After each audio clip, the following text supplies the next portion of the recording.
me. Question 1, please, Mr. Speaker. Aye, Minister. Mr. Speaker, we are joined today in the gallery by postmasters caught up in the Horizon IT scandal.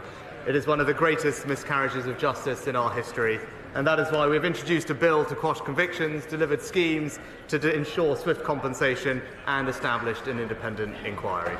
Mr. Speaker, this morning I had meetings with ministerial colleagues and others. In addition to my duties in this House, I shall have further such meetings later today.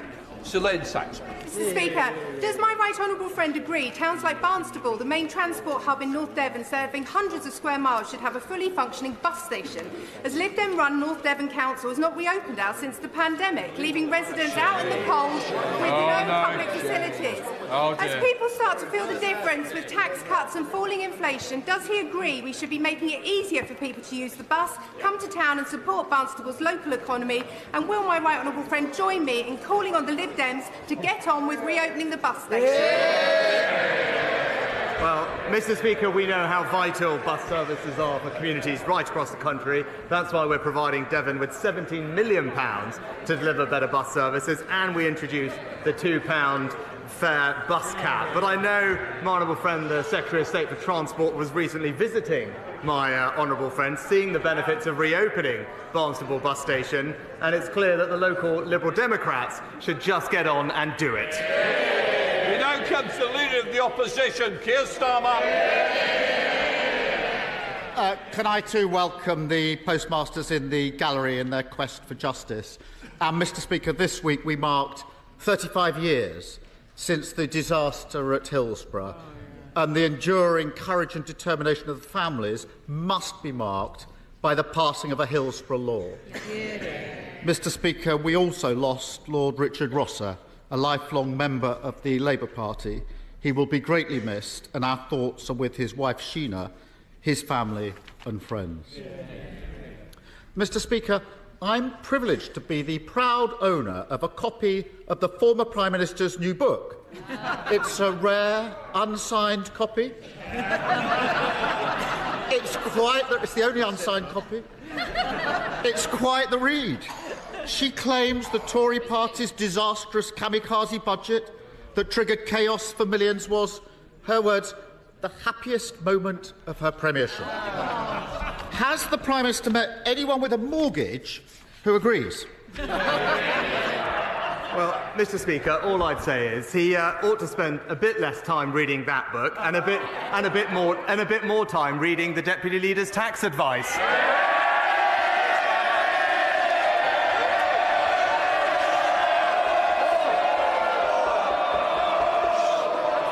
I think we'll have less talking.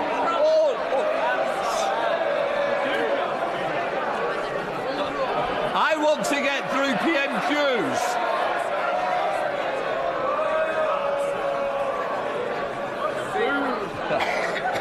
Keir Starmer. Mr. Speaker, we've got a billionaire Prime Minister and a billionaire Prime Minister, both of whose families have used schemes to avoid millions of pounds of tax, smearing a working-class woman.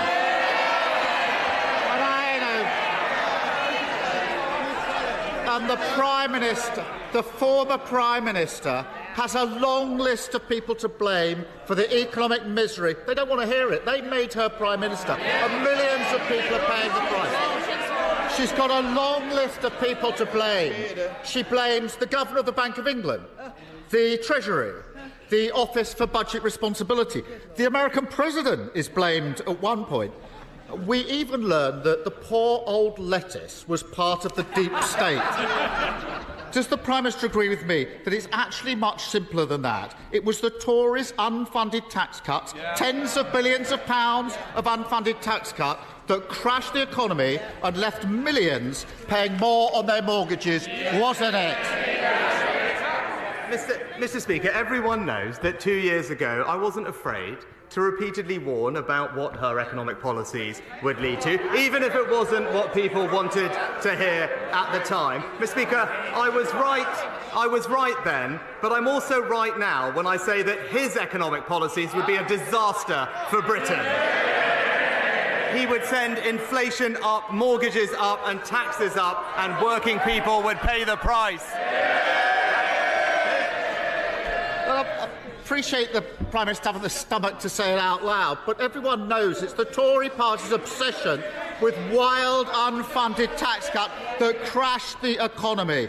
We know it, he knows it, they know it, and the whole country is living it.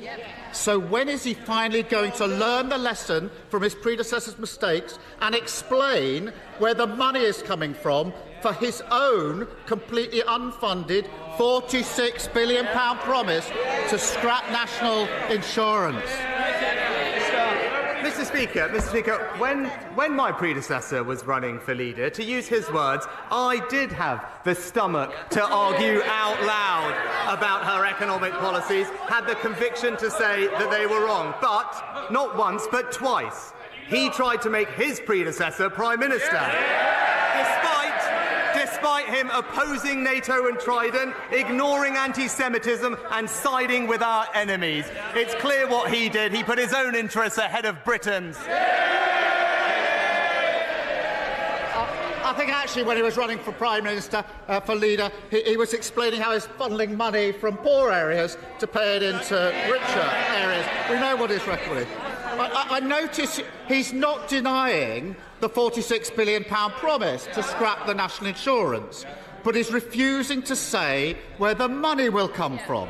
And we've been trying for months to get to the bottom of this. So now's his chance. No more spin, no more waffle, no more diversion. I know that'll be difficult. He can either, Mr. Speaker, this is the choice, he can either cut state pension or the NHS that national insurance funds, that's route one, or he can put up income tax. Which one is it? Prime Minister. Mr. Speaker, we've just cut taxes by £900 for a typical worker. We've delivered the biggest tax cut for businesses since the 1980s. But while we're cutting taxes, Labour is already putting them up. In Wales, putting up taxes right now for small businesses. In Birmingham, putting up council tax by 21%. And in London, his mayor has put up taxes by 70%, Mr. Speaker. And this is just a glimpse of what they'd do if they got in power. A few weeks ago, he finally admitted it to The Sun. What would he say he would do? I quote, he said, "We would put up taxes." It's always the same, Mr. Speaker. Higher taxes and working people paying the price. No single politician has ever put tax up more times than he has. But Mr. Speaker, just hang on, because he was given the chance. He was just given the chance to rule out cutting the NHS or state pensions to pay for scrapping this. No, I was a lawyer long enough to know when someone's avoiding the question. So I'm going to give him another chance. Will he now rule out cuts the NHS, cuts the state pension, or putting up taxes to pay for his unfunded £46 billion promise to scrap national insurance? Which is it? Mr. Speaker, I make absolutely no apology about wanting to end the unfairness of the double taxation on work, Mr. Speaker. The NHS is receiving record funding under this Conservative government. Pensioners have just received a £900 increase under this government. But if he wants to talk about tax, let's have a look at what Labour's brand newly appointed tax advisor has to say. This advisor thinks that supporting pensioners is a complete disgrace, Mr. Speaker. He believes their free TV licences are ridiculous. And if it wasn't bad enough, this advisor has called for increases in income tax, in national insurance and VAT. It all makes sense now. That's who the Shadow Chancellor's been copying and pasting from. So this is genuinely extraordinary. Two chances to rule out, Mr. Speaker, two chances to rule out cuts to state pension, cuts to the NHS, or income tax rises to fund his promise to abolish national insurance. Order. Mr. Hull, I want you to set a good example, not a bad one. Keir Starmer. Mr. Speaker, this really matters. He's had 2 chances to rule out these cuts to NHS, cuts to tax or pensions or tax rise. This matters to millions of people watching who want to know what's going to happen to their NHS and pensions. It really does matter to millions of people who are watching. So I'll be really generous now and give him one last chance. Very simple, very clear. Is his £46 billion promise to abolish national insurance being paid for by cuts to the NHS, cuts to the state pension, or yet another Tory tax rise? Mr. Speaker, he's really got to keep up, Mr. Speaker, right? It's this government that's just delivered a £900 increase to the state pension. It's this government that's already committed to the triple lock for the next Parliament. He had 6 opportunities. I didn't think I heard him say that, Mr. Speaker. And when it comes to the NHS, you'd much rather be treated in Conservative-run NHS in England, not the Labour-run NHS in Wales, Mr. Speaker. But it's another week where all we heard is political sniping, Mr. Speaker, not a word about their plans for the country. He's failed to acknowledge that since we last met, taxes have been cut by £900, state pensions gone up, free childcare has been expanded, wages have risen for 9 months in a row, Mr. Speaker, and just today, inflation down again to 3.2%. Our plan is working and the Conservatives are delivering a brighter future for Britain.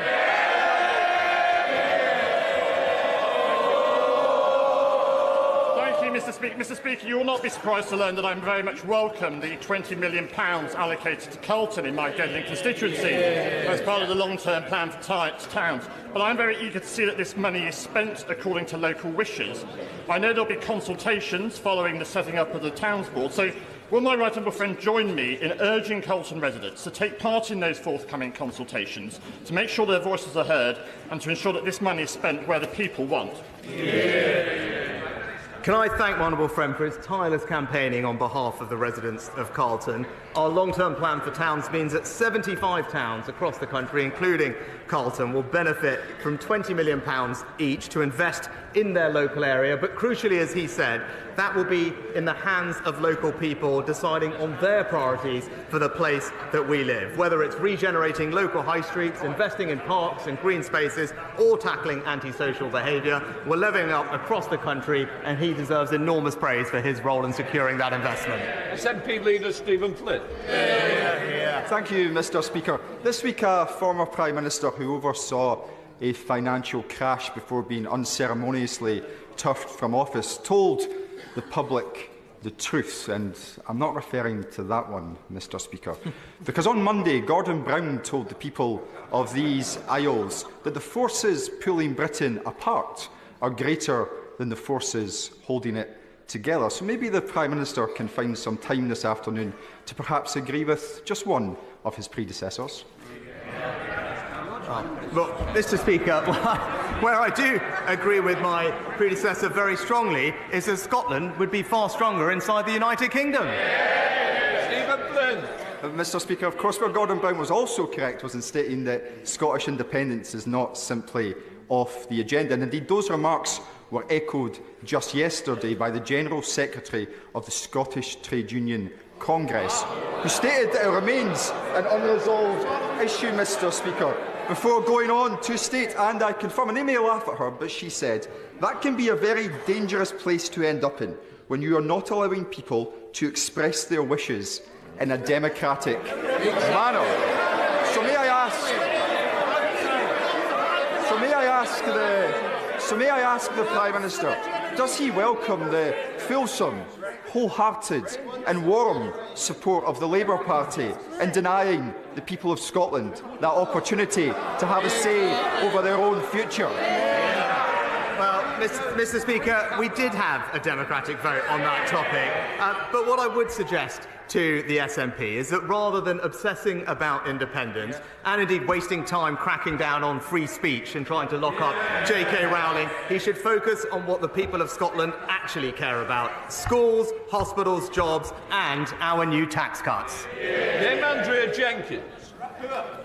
Thank you, Mr. Speaker. I abhor a two-tier policing system, and we must ensure that everyone's treated equally under the rule of law.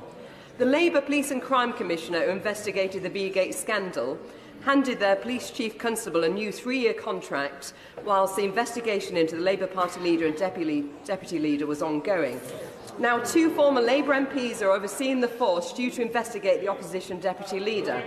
Does the Prime Minister agree with me that complete transparency throughout this investigation is of the utmost importance? Yeah, my right honourable friend makes an important point. A key principle of our country is that there are the same rules for everyone. And when it comes to this topic, I do think the Labour leader should show some leadership. To avoid stop reading the legal advice, simply just publish it and get a grip of the situation. And it says a lot about his priorities, that when it comes to his famed legal expertise, he's more than happy to help defend Hizb ut-Tahrir, but refuses to help his own deputy leader. Thank you, Mr. Speaker. The recently published Canova report makes it absolutely clear that the IRA was riddled with British agents from top to bottom.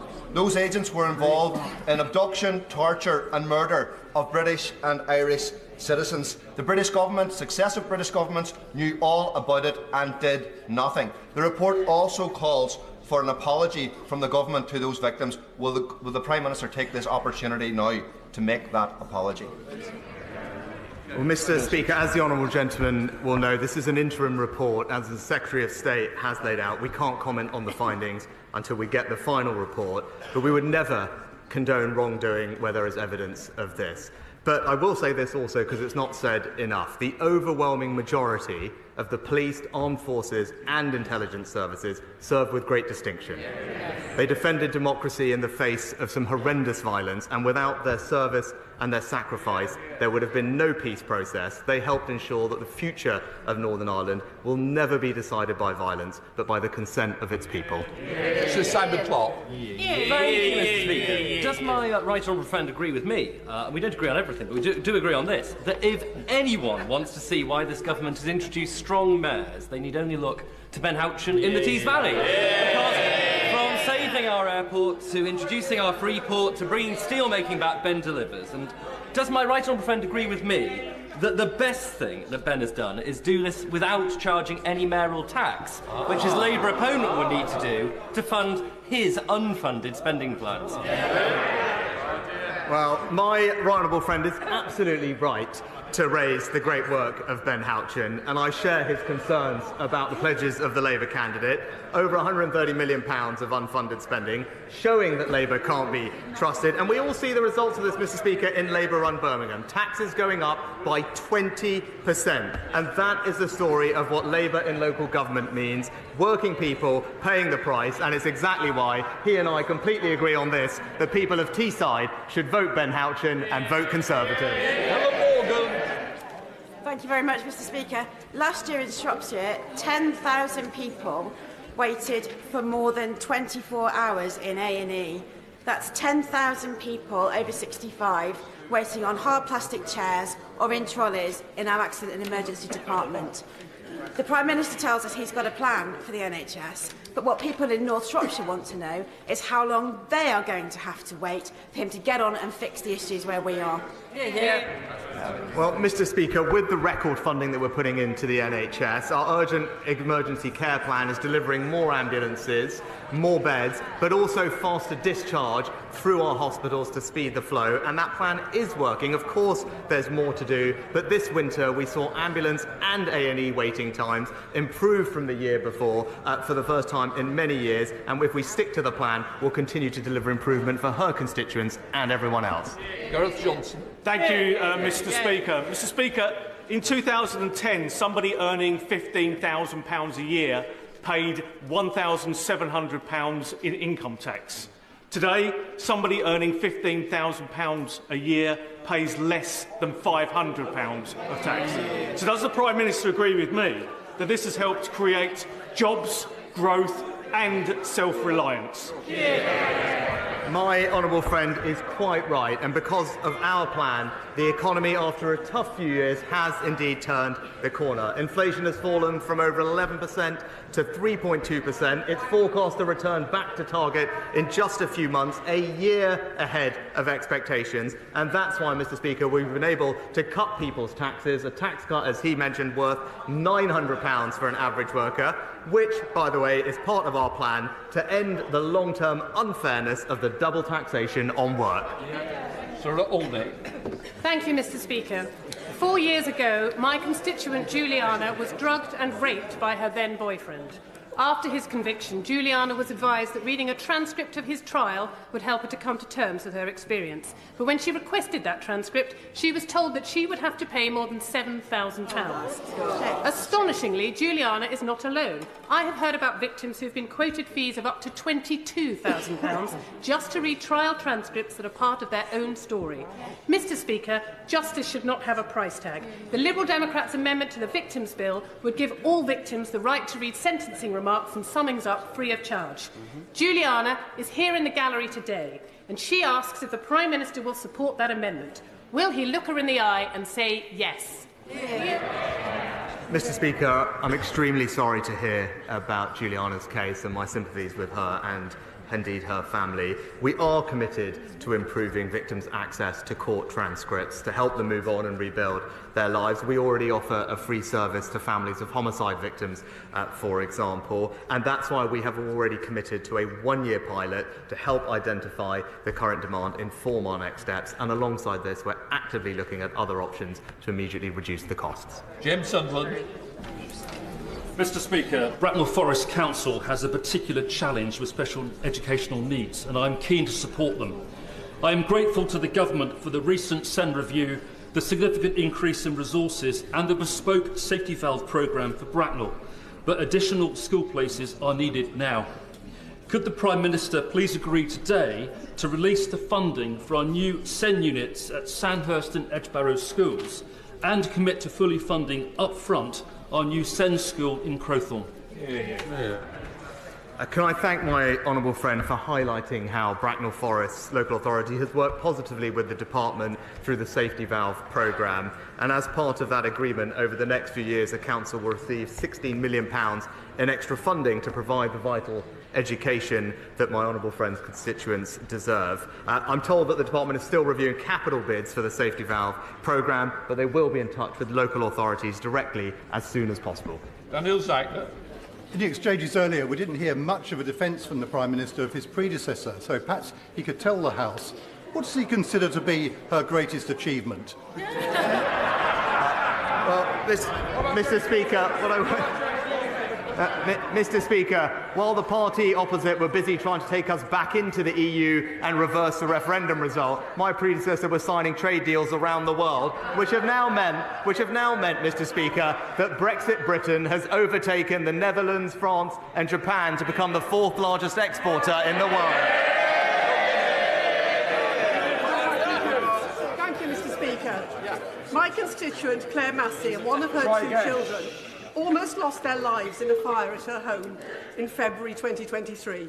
Since then, Claire has been a victim of bullying by aggressive claims handlers and negligent and unprofessional conduct, including violating a policy and withdrawing alternative accommodation by the insurer, Policy Expert, part of the accredited Insurance Europe Group and Limited Trinity Claims Management. Claire has raised institutional failings with the Financial Conduct Authority, which appears toothless. She's also successfully raised individual issues with the Financial Ombudsman, but the delaying tactics of the insurance means she is no closer to a resolution. Claire is here in the gallery today and is asking, will the Prime Minister meet with her and me to look at how we can better protect consumers against bad practices in the insurance industry? And does he agree with me that it is time to establish an Office of the Whistleblower? My honourable friend is an excellent campaigner on behalf of her constituent, and can I extend my sympathies to Claire and her family. Whilst I can't comment on individual cases, I'm sure she'll understand, I know that the Financial Conduct Authority does have the powers that it needs to take action against firms that breach its rules, and further customers can contact the Financial Ombudsman Service, whose decisions are binding on insurers. But I will immediately ensure that the relevant minister meets with my honourable friend to look more closely at the specific issue and the case that she raises. Ukrainian Member of Parliament Mykola Stefanchuk is in the public gallery this afternoon. I'm sure we all wish to welcome him and wish Ukraine, Slavy Ukraine. Mykola has told me that Ukraine has the people, Ukraine has the courage, but Ukraine does not currently have the weapons and the air defence to secure her freedom. In light of today's Russian attack on Chernihiv this morning, which has killed at least 10 and injured many more, can I ask the Prime Minister, will he respond to President Zelensky's statement that this would not have happened if Ukraine had received sufficient air defence equipment?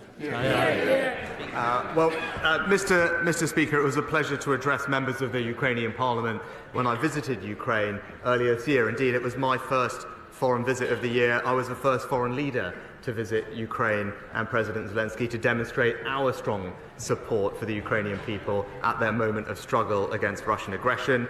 We've increased the amount of support that we've given to Ukraine this year, indeed the first major country to do so, and a big part of that support concerns air defence, where we have led in supporting Ukraine's efforts. We'll continue to do so and also continue to encourage other countries around the world to step up and match our leadership, because we all want to see a future for Ukraine based on freedom from tyranny.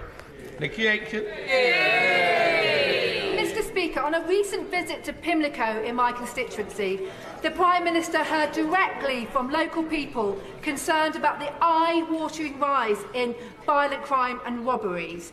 Does my right honourable friend agree with me that the London Labour Mayor has failed to take advantage of extra government funding to recruit more police, and that on the 2nd of May, Londoners can send him a very clear message: he's let them down? Mr. Speaker, Sadiq Khan is failing London. While burglary is down across England, it's up in London. Violent crime down across England, but up in London. And the Labour Mayor is the only one of 43 police and crime commissioners to have missed his police recruitment target. Londoners will have a chance, Mr. Speaker, to cast their vote on the 2nd of May, and I hope that they kick him out, because we all know they'll be safer with Susan Hall. Thank you, Mr. Speaker. My local community is reeling from the discovery of 35 bodies and unidentifiable cremated ashes at a local funeral home. Their pain has been made worse when they realise the funeral plans they'd used their life savings for were fake. Does the Prime Minister agree that in these unique and limited circumstances, banks should offer discretion when deciding if chargeback applies to payment refunds? Can I express my sympathies to the families affected by the case that the Honourable Lady raises? I believe that Ministry of Justice are urgently looking at the matter that she's raised. I'll ensure that someone gets in touch with her as soon as possible. Derek Thomas. Thank you, Mr. Speaker. Robotic surgery allows laparoscopic surgery to be performed with increased precision, flexibility and control. This can result in reduced patient complication rates, reduced length of stay in hospital and reduced hospital readmissions. However, there is currently no robotic surgery provision in Cornwall. As a result, residents of Cornwall have to travel to Devon for robotic procedures, a journey of more than 80 miles, 120 miles if you're from Ellerslie, for West Cornwall and Ellerslie residents. Will my friend the PM, the Prime Minister, commit to ring-fence capital funding for Cornwall to establish a robotic surgery service and address the health inequalities our constituents have lived with for far too long? Can I thank my honourable friend for highlighting the potential of this innovative technology for patient care. I'm delighted to see that more generally Cornwall is benefiting from our new hospital programme, providing a new women's and children's hospital in the centre of Royal Cornwall, which he and I discussed when I was last with him. But I can also tell him that NHS England are actively exploring opportunities to expand robotic-assisted surgery. Any decisions on funding new allocations will factor in health inequalities, such as areas with less access to robots today, and I will ensure that the current access to robotic surgery in my honourable friend's local community is appropriately considered by the relevant health minister. George Galloway. Mr. Speaker, the Prime Minister told us on Monday that he was off to make a telephone call to Mr. Netanyahu to urge restraint on a government that has killed and maimed well over 100,000 people in 6 months, 72% of them women and children. Can he tell us how the telephone call went and what he will do if his advice is not taken and an unrestrained war begins? Mr. Speaker, I was pleased to speak with Prime Minister Netanyahu, who thanked the UK for their support of Israel's security over the weekend. We also discussed the situation and how Iran is isolated on the world stage, and also I made the point to him that significant escalation is not in anyone's interest, and it's a time for calm heads to prevail. I also reiterated our concerns about the humanitarian situation in Gaza, where I welcome the statements and commitments that the Israeli government have made about significantly increasing aid into Gaza, and now we need to see those commitments delivered. Nigel Mills. Thank you. The residents in Smalley and Denby are now faced by two huge solar farm applications with only a 500-metre gap between them. And both sites are wholly in the Greenbelt. So would the Prime Minister agree we should change planning guidance to make it absolutely clear that productive farms in the Greenbelt are not the right place for solar farms, and the investment and the time being spent should go on sites that might be appropriate, like car parks or brownfield land or roofs of industrial buildings, rather than wasting people's time and causing fear like this? Well, Mr. Speaker, my honourable friend is right that particularly at a time of increased geopolitical risk, we must protect our nation's food security and therefore our most valuable agricultural land. We do want to see more solar, which is one of the cheapest forms of energy, but, as he said, on brownfield sites, rooftops, and away from our best agricultural land. And that's why our recently published National Infrastructure Planning Rules set out the requirement for solar not to be placed on what is described as best and most valuable versatile land where possible. The Energy and Environment Secretaries are ensuring that developers and planning authorities strike the right balance so that we can deliver what he wants, which is more British food grown here at home. That's from McKinnell. Out recently with Chris McEwen, the mayoral candidate in Teesside, it was clear that residents are really worried about crime. Levels in Tory-run Teesside are some of the highest in the country. Residential burglary rate is 52% higher than anywhere else in the country. When will the Prime Minister realise that he's not only lost control of his party, but of crime in this country too? Mr. Speaker, what a joke! Right? We've got police and crime commissioner elections across the country, and the honourable lady really should look at the record. Under this government, crime has been cut by 50%. 20,000 more police officers. But here are the facts, and this is why it's so extraordinary to hear what she said. People with a Labour police and crime commissioner are more likely to be victims of burglary and twice as likely to be victims of robbery. The facts completely speak for themselves. Vote Conservatives for safer streets.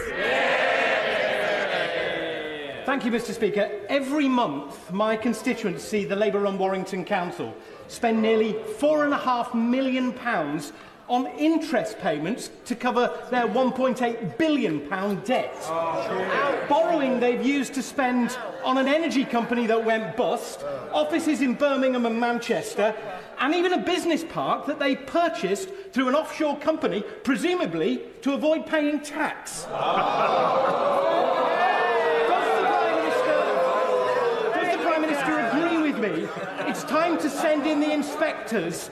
Warrington Council has gone too far in its money-making schemes, and local councils should focus on delivering great services, and the way to achieve that is vote Conservative on the 2nd of May.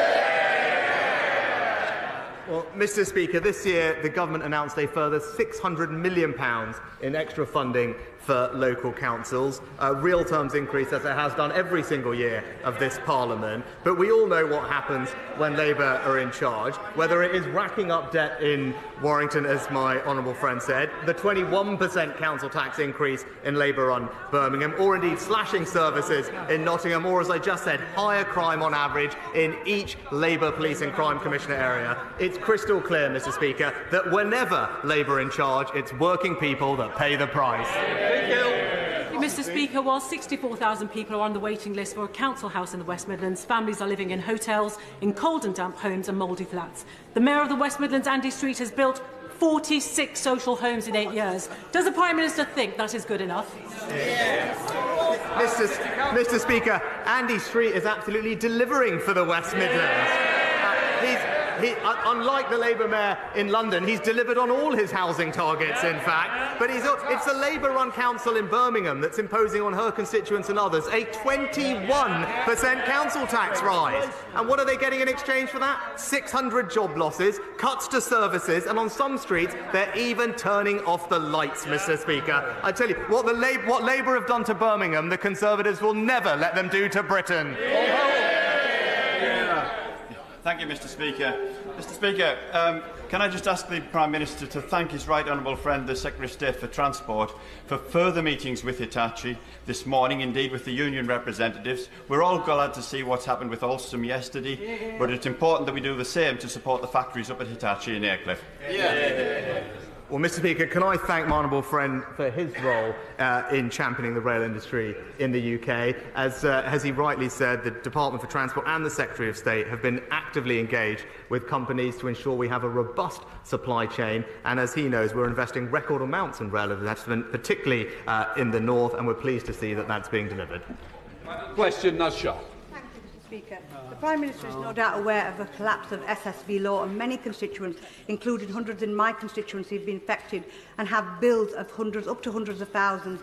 One constituent had to sell his wedding gifts, and his father had a heart attack with the stress.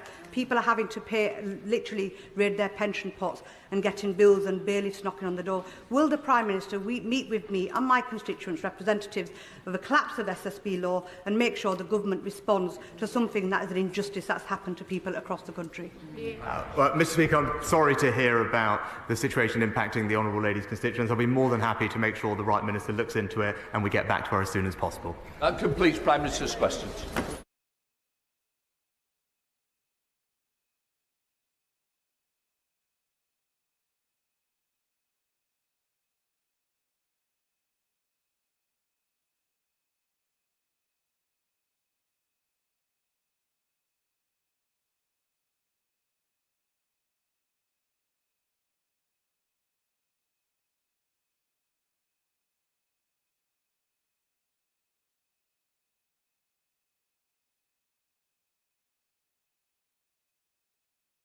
Right, please. The chamber's now cleared. We now come to the urgent question. Shadow Secretary of State, David Lammy for... Mr. Speaker, I ask an urgent question to ask the Secretary of State if he will make a statement on the humanitarian situation in Gaza.